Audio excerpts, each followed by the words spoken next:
대체 일본어를 어떻게 공부하셨나요?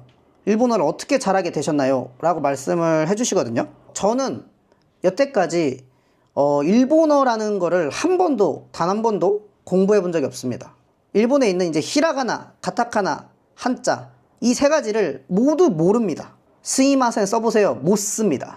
왜냐면은 공부를 해본 적이 없으니까 히라가나를 쓸 수가 없어요. 네, 안녕하세요. 영능입니다. 드디어 제가 구독자 3,000명을 달성했습니다. 제가 2023년 8월 5일 날에 첫 영상을 올리고 약 9개월 만에 구독자 3,000명을 달성했습니다. 그래서 오늘은 구독자 3,000명을 달성한 기념으로 Q&A를 진행해 보려고 합니다. 제가 3,000명 달성하기 전에 이제 3,000명 달성하면은 Q&A 하겠습니다. 궁금하신 게 있으시면 댓글로 달아주세요 라고 말씀을 드렸는데 생각보다 많은 분들께서 댓글을 달아주셔가지고 구독자 3,000명을 달성한 기념으로 Q&A를 진행해 보도록 하겠습니다. 자, 첫 번째, 무슨 일 하시고 일본에서 얼마나 있을 계획이신가요? 우선 저는 일은 하고 있지 않습니다. 백수예요. 네, 우선 정확하게 말하면은 저는 일본에서는 일을 하고 있지 않습니다. 일본에서는 아예 일을 안 하고 있어서 일본에 이제 등록된 거는 이제 무직입니다. 무직. 백수죠, 백수. 근데 저는 한국에서 따로 개인 사업을 운영하고 있습니다. 그렇기 때문에 직업은 이제 개인 사업자, 소상공인이라고 생각하시면 돼요. 그리고 앞으로 일본에서는 얼마나 있을지는 정확하게는 알 수가 없습니다. 막 언제 딱 돌아가야지 라고 정해놓은 상태가 아니기 때문에 막 언제 돌아가겠습니다 라고 말씀을 드릴 수가 없을 것 같아요. 두 번째, 후쿠오카에 사신 지 얼마나 되셨나요? 저는 우선 2018년도인가 2019년도에 일본 후쿠오카로 워킹홀리데이를 1년 동안 왔었습니다. 그 이후에 다시 한국으로 갔다가 2022년 2월에 다시 일본 후쿠오카를 왔습니다. 2022년 2월에 후쿠오카를 다시 와서 지금까지 이제 후쿠오카를 계속 살고 있어요. 그러다 보니까 이제 토탈로 생각을 하면은 한 3년 조금 넘은 것 같습니다. 자, 세 번째. 예전 영상에서 올해 2월에 한국 오신다고 했던 것 같은데 지금은 일본에 완전 정착하신 건가요? 네, 맞아요. 우선 예전 영상에서 제가 올해 2월에 원래 한국을 가겠다고 얘기를 했었는데 계획이 조금 틀어졌습니다. 그래서 지금 5월 달인데도 계속 후쿠오카에 살고 있는데 완전히 정착한 건 아니에요. 일단 지금 생각으로는 완전히 정착은 아예 아니고 한국을 올해 아니면은 내년에 갈 계획입니다. 물론 확정은 아니지만 갈 확률이 매우 높아요. 자, 네 번째, 후쿠오카의 매력이 무엇이라고 생각하시나요? 저는 일본 지역 중에서 후쿠오카를 가장 좋아합니다. 이게 왜 그러냐면 제가 오사카도 가보고 다른 큐슈 지역 여러 군데를 가봤지만 후쿠오카만한 데가 없어요. 우선 첫 번째로 음식이 맛있습니다. 특히 후쿠오카는 정말 음식이 맛있는 편이에요. 일본에서 약간 후쿠오카에서는 어떤 가게를 가도 실패하지 않는 그런 확률이 높아서 음식이 맛있어서 일단 후쿠오카를 좋아하고, 두 번째는 사람이 그렇게 많이 있지가 않아요. 그렇다고 엄청 적지도 않습니다. 제가 ENFP지만 그래도 사람이 엄청 많은 거는 그렇게 좋아하질 않아요. 도쿄나 오사카처럼 사람이 엄청 많은 걸 그렇게 좋아하지 않습니다. 근데 후쿠오카는 그렇게 많지도 않고 그렇게 적지도 않아요. 그래서 딱 약간 살기 가장 좋다고 생각을 해서 후쿠오카를 되게 좋아합니다. 그리고 세 번째로 물가입니다. 일본은 거의 다 월세를 내고 살다 보니까 이제 월세 가격이 되게 중요한데 후쿠오카는 그렇게 비싼 편은 아니라고 생각을 해요. 도쿄나 오사카 이쪽에 비해서. 그래서 이제 가격적인 면에서도 되게 메리트가 있다고 생각을 해서 후쿠오카를 좋아합니다. 그리고 네 번째 이유는 후쿠오카 사람들이 되게 친절하기도 하고 이게 처음 보는 사람한테 말 걸기가 되게 편해요. 이거는 저도 그렇게 느끼지만 제가 만난 이제 일본인들 한테도 저도 물어봅니다. 똑같은 질문을. 후쿠오카에 어떤 점이 좋냐고. 그럼 대부분의 일본인들도 그 얘기를 해요. 처음 만난 사람들한테 거리낌 없이, 거부감 없이 그냥 스몰 토크를 할 수가 있다. 이런 점이 되게 좋다라고 하더라고요. 저도 여기서 생활하다 보니까 정말 그런 면이 좋습니다. 그런 면에서 후쿠오카를 되게 좋아해요. 다섯 번째, 일본에서 생활하면서 크게 느낀 문화 차이는 뭔가요? 일단 일본은 시스템이 매우 느립니다. 정말 매우 느려요. 저도 여기서 살다 보니까 행정적인 업무를 처리해야 될 게 있어서 뭐 은행이라든지 아니면 구약소라든지 이런 데를 가는 경우가 있는데, 그쪽에 가면은 정말 하루 종일 기다려야 됩니다. 하루 종일 기다리고 또 뭔가 처리가 되면은 그 처리됐다는 게 종이가 우편으로 또 와요. 그럼 또 우편을 갖고선 또 거기 가가지고 또 하루 종일 기다린 다음 그걸 또 받아야 됩니다. 아무래도 가장 큰 문화적 차이는 그런 행정적인 시스템이 너무 느리다. 그게 가장 큰 차이인 것 같고, 이것도 많은 분들이 공감하겠지만 결제 시스템이 너무 불편합니다. 한국은 이제 카드만 있으면은 정말 어디서든지 결제가 다 가능한데, 일본은 아직도 현금을 되게 많이 써요. 요즘에는 이제 후쿠오카 기준으로 해서 뭐 하카타나 텐진 이쪽은 그래도 카드 결제가 되는 곳이 되게 많이 생겼거든요. 근데 저는 이제 이자카야를 간다고 해도 그런 쪽은 잘 안 가요. 제가 판단하기에 그쪽은 되게 가성비가 떨어진다고 생각을 하기 때문에 되게 잘 안 갑니다. 그래서 이제 동네에 있는 이자카야들을 가는데, 동네에 있는 이자카야들 가면은 거의 다 현금만 받습니다. 근데 또 현금을 쓰면은 막 동전도 나오고 그러잖아요. 지갑도 무거워지고. 그래서 저는 그게 상당히 불편한데, 그리고 또 다른 문화 차이는 한국과 다르게 일본은 되게 혼자만의 시스템이 되게 잘 돼 있어요. 예를 들면 뭐 혼술이라든지 혼밥이라든지 이런 게 되게 흔해가지고 혼자 어디 이제 놀러 가기가 좋다라는 또 차이가 있죠. 여섯 번째, 일본에서 생활하시게 된 이유가 궁금해요. 요거는 제가 원래 이제 한국에서 이제 유니클로라는 회사를 다녔었습니다.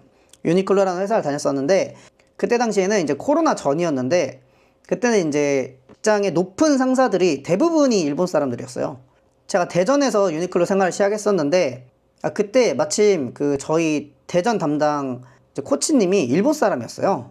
근데 이제 그때 당시에는 아예 일본어도 할 줄 모르니까 그냥 그런가 보다라고 생각을 했었는데, 나중에 이제 점장님이랑 이제 코치님이랑 같이 이렇게 밥을 먹다 보니까 막 얘기를 하는데 되게 재밌는 거예요. 일본 유니클로가. 코치님한테 일본 유니클로에 대해 얘기를 들어보니까 너무 재밌는 것 같아가지고 이거 한번 일본 유니클로를 한번 다녀보고 싶다라는 생각이 들어서 한국 유니클로를 그만둔 다음에 일본 유니클로에 취직을 하기 위해서 워킹홀리데이 비자를 받아가지고 후쿠오카에서 워킹홀리데이 생활을 시작하면서 그 후쿠오카 캐널시티에 있는 유니클로에서 일을 하기 시작했습니다. 그게 제가 일본에서 생활하게 된 계기입니다. 결국에는 이제 일본 유니클로에서 일을 한번 해보고 싶어서 그래서 일본으로 오게 됐습니다. 일곱 번째, 배우자 어떻게 만나는지 궁금하네요. 요거는 제가 이제 아까 말씀드렸던 것처럼 일본 후쿠오카에서 워킹홀리데이를 했을 당시에, 그때 당시에 이제 지금의 와이프를 만났습니다. 자, 여덟 번째, 배우자님은 영상에 같이 나오실 계획은 없으신가요? 우선 지금 계획으로는 없습니다. 같이 나올 계획은 없어요. 추후에 이제 와이프 동의 하에 와이프가 나오고 싶다라고 하면은 뭐 출연을 할 수도 있겠죠. 일단 저의 계획상에는 아직은 없습니다. 그리고 마지막 질문, 이 질문이 가장 많더라고요.